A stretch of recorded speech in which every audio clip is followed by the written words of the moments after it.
আসসালামু আলাইকুম। আশা করি সকলে ভালো আছেন। আপনারা উত্তর কোরিয়া এবং দক্ষিণ কোরিয়ার এই যুদ্ধের সময়কালীন একটা বিষয় মনে পড়ে গেল।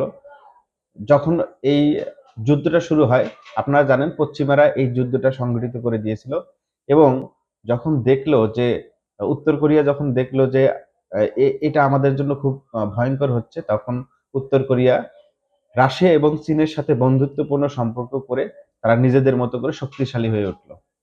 আপনারা জানেন উত্তর কোরিয়া এখন সমৃদ্ধশালী এবং নিজেদের এত শক্তিশালী বাহিনীতে পরিণত করেছে যে তারা কোনো একটা দেশকে আক্রমণ করার জন্য এবং প্রস্তুত এবং তাদের দেশকে আমেরিকা পর্যন্ত আক্রমণ করতে ভয় পায়।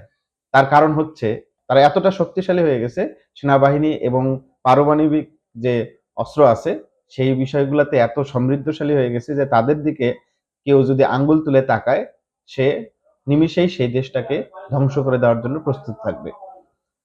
তো এইখান থেকে এই গল্পটা বলার কারণ হচ্ছে যে এইখান থেকে আমরা অনেক কিছু নিজেদের মধ্যে আম আয়ত্ত করতে পারি। যারা আসলে কেরিয়ার গঠনে যারা হচ্ছে প্রস্তুত করছেন নিজেকে, উত্তর কোরিয়ার নীতিকে ফলো করা দরকার। আমার মনে হয় যে উত্তর কোরিয়া এমন নীতিটা ফলো করলো যে যখনই যেকোনো দেশ যদি আক্রমণ করে, তারা তো নিজেরা সমৃদ্ধশালী, তারা কোনো দেশের উপর নির্ভরশীল না।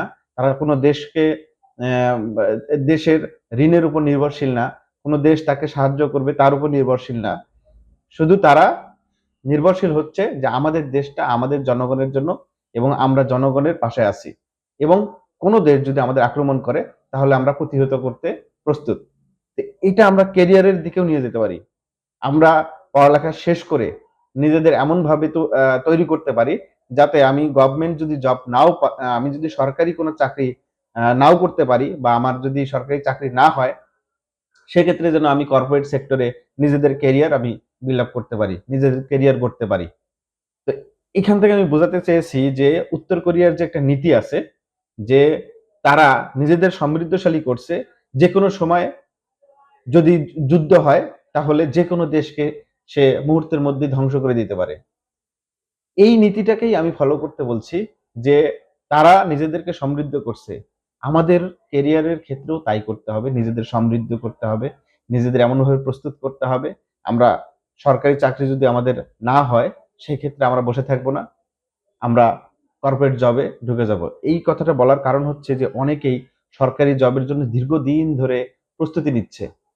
আমি দেখতে পাচ্ছি যে যখন আমি জব ফেয়ার গুলো করি, যখন আমার বিভিন্ন কোম্পানি আমার কাছে সার্কুলার গুলো আ আ নিয়ে আসে বা সার্কুলার এগেইনস্ট এ কিছু কর্মী চায়, তখন আমি দেখতে পারি যে আ গভর্নমেন্ট জবের জন্য অনেকটা সময় সে পার করে ফেলছে।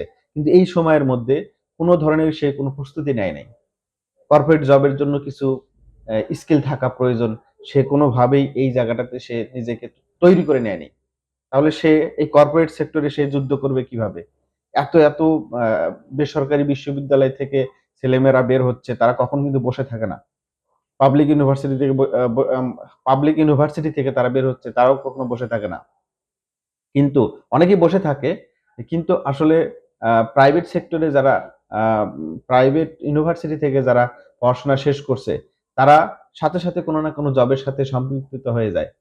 তারা শুরু থেকেই একটা অনার্স মাস্টার্স শেষ করার এই সময়টুকুর মধ্যেই নিজেদের তৈরি করে ফেলে এবং যেকোনো সেক্টরে তারা ক্যারিয়ার গড়তে পারে। আমরা জানি যে প্রাইভেট সেক্টরে সবসময় দেখা যায় প্রাইভেট আমরা জানি যে প্রাইভেট ইউনিভার্সিটির ছেলেমেয়েরা বেশিরভাগ গভর্নমেন্টের চাকরির দিকে যায় না, প্রাইভেট সেক্টরে যায়।